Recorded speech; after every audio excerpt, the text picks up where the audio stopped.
Fall is my favorite time of year. All of my family and friends are summer people. Camping, beaches, barbecues, lazy days at the lake and fishing. All summer long they're doing something, getting tanned and sweating. Well, myself? Hell, I'd rather avoid having a heat stroke and do all my outdoor activities in the fall. Oddly enough, I'm the only one who likes the hike too. This doesn't really bother me. You see, I like being by myself in the woods. So every year, near the end of September, there is an up-mountain race to see who could get to the top of Buffalo Mountain first. When it first started, it wasn't a big deal and only a few people registered for the event. Now it's kind of a big deal around here. There are cash prizes and a cookout afterwards. Everyone donates non-perishables to the Second Harvest Food Bank, and most of the time, the entrants who win cash prizes donate the money to a charity of their choice, too. Now, I've never won the event, but I do participate every single year, and it never fails that this event makes me want to start my hiking season. The leaves are just starting to turn, the air is clear and clean, and the sky is the color of a blue that only happens in the Appalachians in the fall.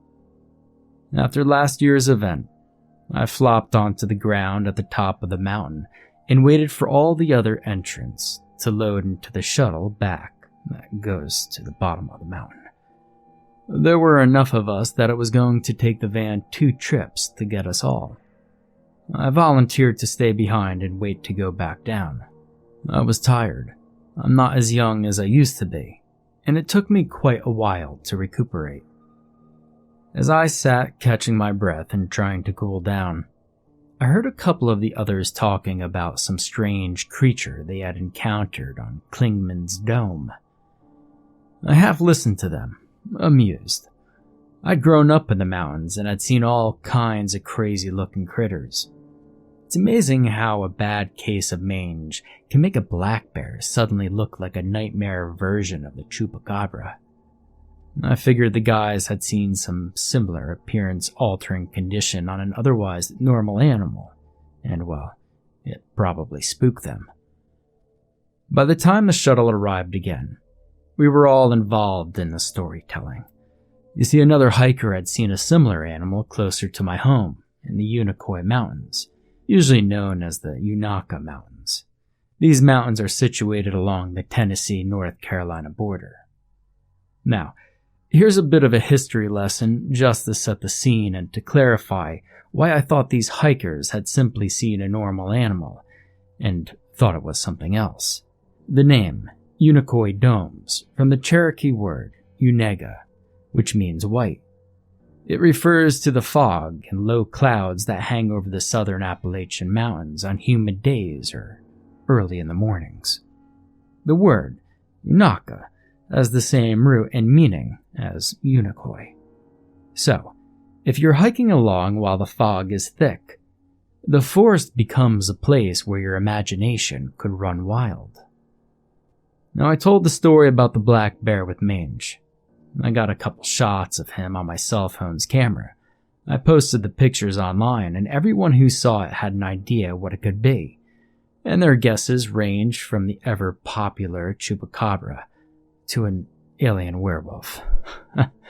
Well, when I revealed what it was, nobody believed me.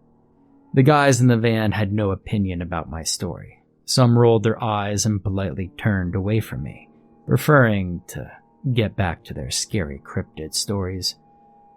It was my turn to roll my eyes and ignore them. You see, cryptozoology was a fun pastime, a hobby, a tool for science fiction and fantasy writers to explore, and nothing more.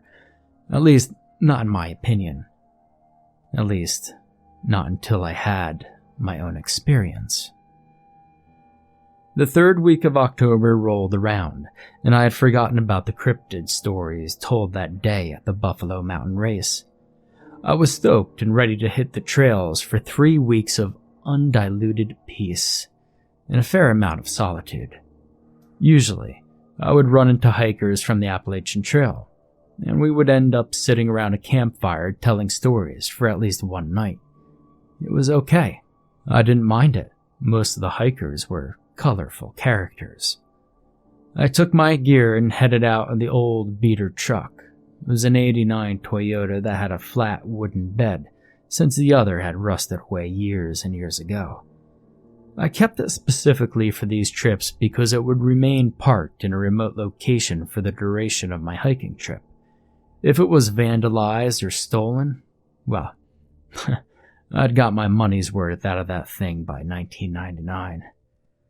I drove into Dark Hollow, crossed the creek, followed the road far up toward the top, and turned onto an old logging road that was no more than an overgrown trail. Logging back there had come to a halt about 30 years ago. No one bothered going that far in a vehicle anymore, so I didn't worry much about the old truck. It was early morning, just past sunup, and that heavy, shrouding fog I spoke of earlier hung in the mountains, dampening sounds and making me feel as if I were the last person on Earth. A few of the fiery colored leaves had fallen onto the path, and they crunched underfoot as I made my way. Another journey begun. I loved it. I carried a walking stick my grandfather had made me when I was a kid, and after he retired, that's how he made extra money. The stick brought back pleasant childhood memories of my time spent with the old man as he whittled and carved on the walking sticks, and of course he told me stories too. Birds dipped and flitted along the trees as they sang. Their high, piercing voices echoed even in the thick fog. I walked slowly, deliberately, and made sure to thump the end of the walking stick against the ground in front of me with each step. My grandfather had taught me to do that when I was only 5 or 6. He said the vibrations would alert any snakes on the path of my approach, and they would slither away before I got to them. I never knew if this was true or not, but I've never had a run-in with a snake on the trail, so maybe it was. Anyway, a white-tailed deer ran down the slopes as I walked, and her yearling followed, bounding across the path close enough for me to touch. Startled, I stood still for a moment and listened for more deer who might leap in front of me.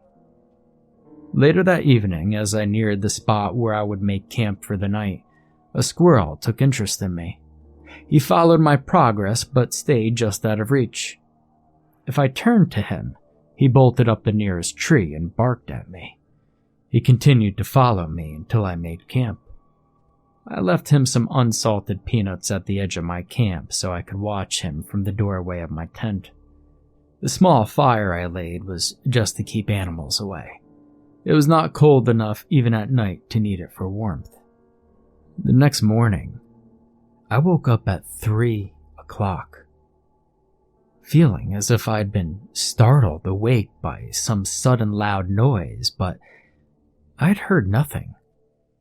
I listened intently for several minutes, straining to hear the sounds of some predator animal or perhaps a person. There's nothing there. I quietly unzipped the tent's door and peeked into the darkness. The moon offered only a hazy bit of light. I saw no movement and still heard nothing. But my nerves were jangled. And so I sat there in the open doorway of my tent, just completely unable and unwilling to try to sleep anymore. 10 minutes after taking up my position, crickets, tree frogs, and owls started making their night noises again, and that's when I realized that it had been dead silent when I woke up. Something had come through that had caused all the insects and animals to fall silent for a while. I didn't like that. My mind went instantly to big predators. You know, mountain lions, bears, coyotes, bobcats. It was the first time in years that I had been afraid while camping alone. After I packed up my camp, I searched a wide perimeter for predator tracks and found nothing but deer and small game tracks. All throughout the day, though, I had that feeling of being watched. Several times I had to force myself to stop and turn around to prove nothing was behind me.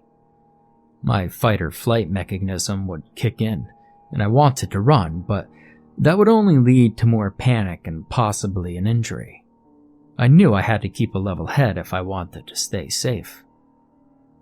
On my 5th day, I took a shortcut and was traversing a deep ravine, moving upwards slowly and steadily, when I heard a guttural bark of laughter. It was short but very loud. I turned quickly and lost my footing, and I slid halfway down the steep incline, cursing the whole way. When I got stopped, I scanned to the other side of the ravine, and then up the mountain, then down as far as I could see. I didn't see a thing. I was wondering if my mind had been playing tricks on me. Or was there something following me? Scarier still was the idea that it was somebody following me. I hurried up the ravine and made a mental note not to take any more shortcuts. Back on the trail, I kept looking over my shoulder, certain that something or someone was tailing me. It ruined my whole day. Hell, I couldn't enjoy anything for the constant fear and paranoia.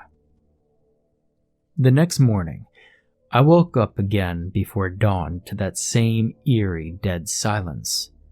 I found tracks about 10 feet outside the perimeter of my campsite. But they were unlike any tracks I'd ever seen.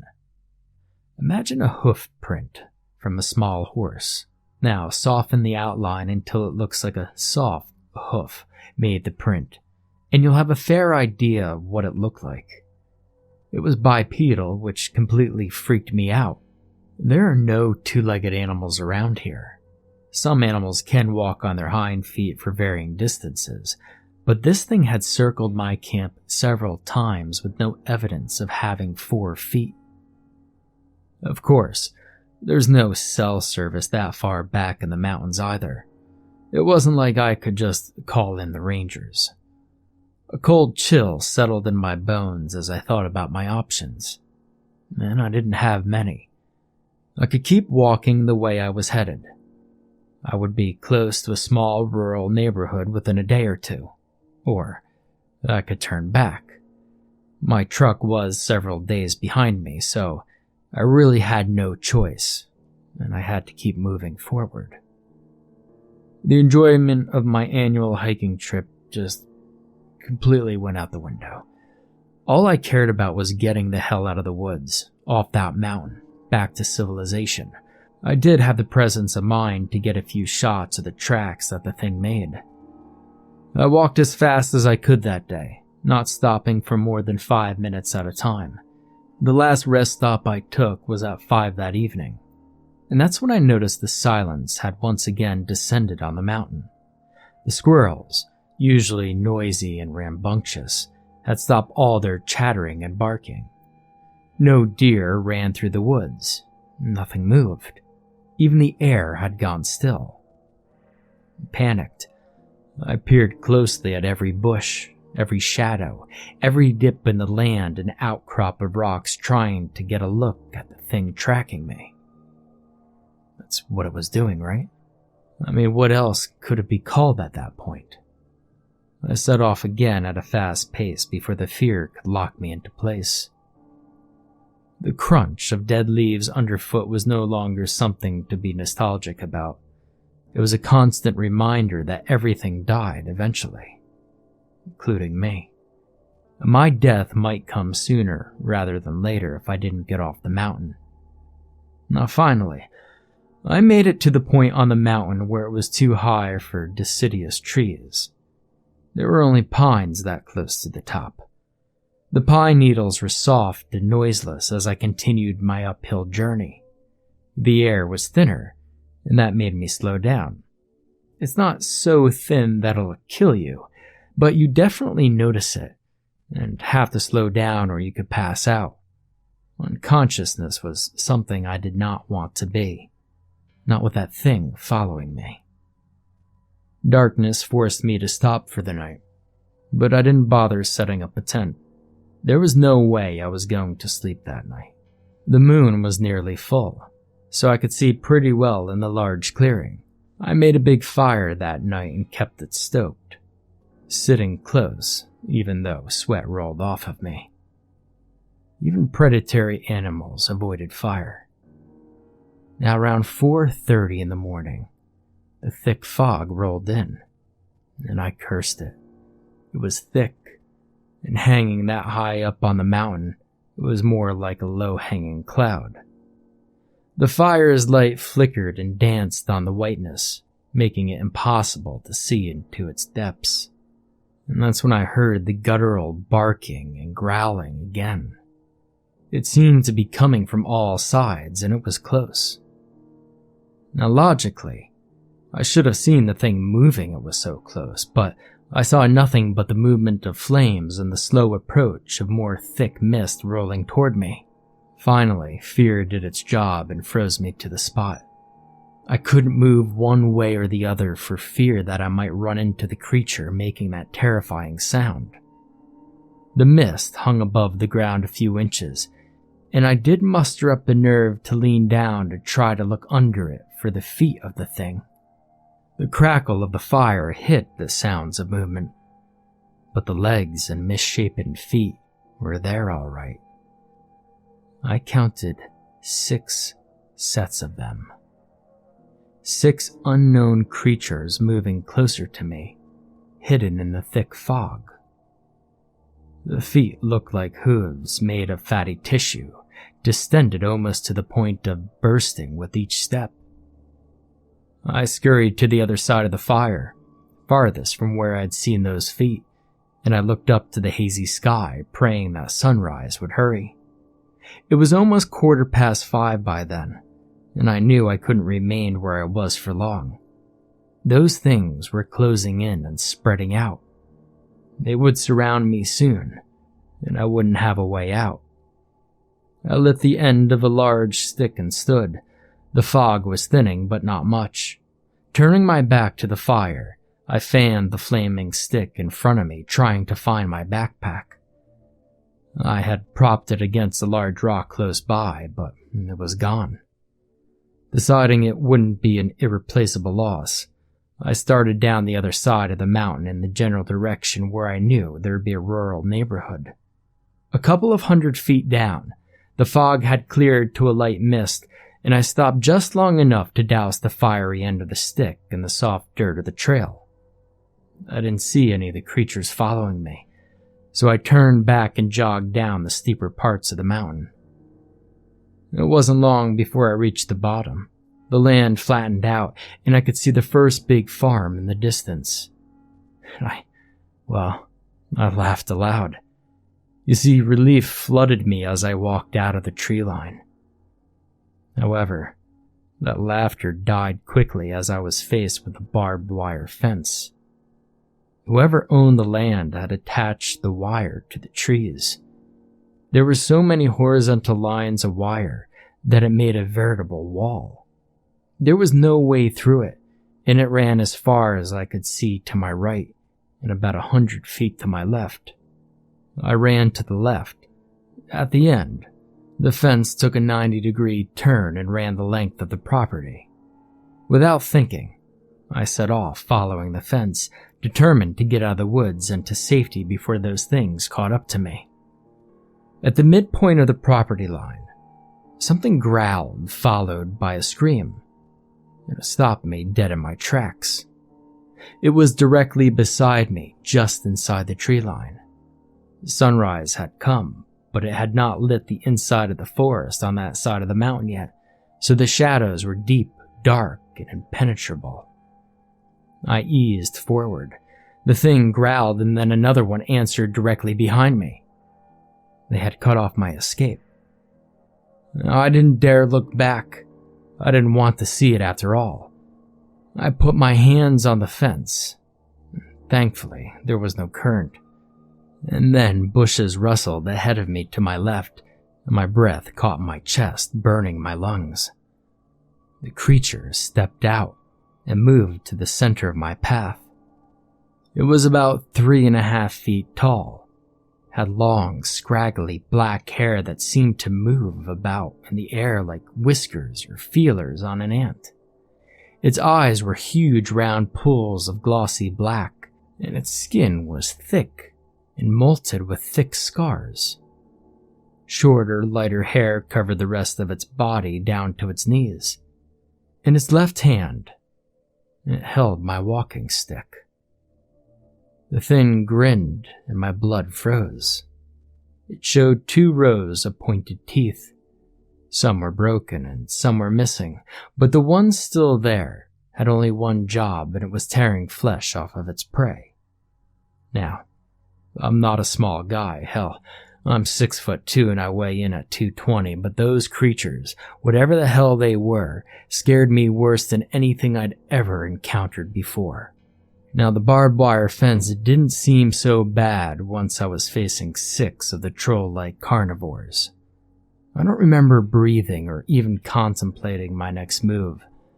I just turned and put my foot on a strand of the wire, and simultaneously pulled up on the next strand and vaulted myself through the opening.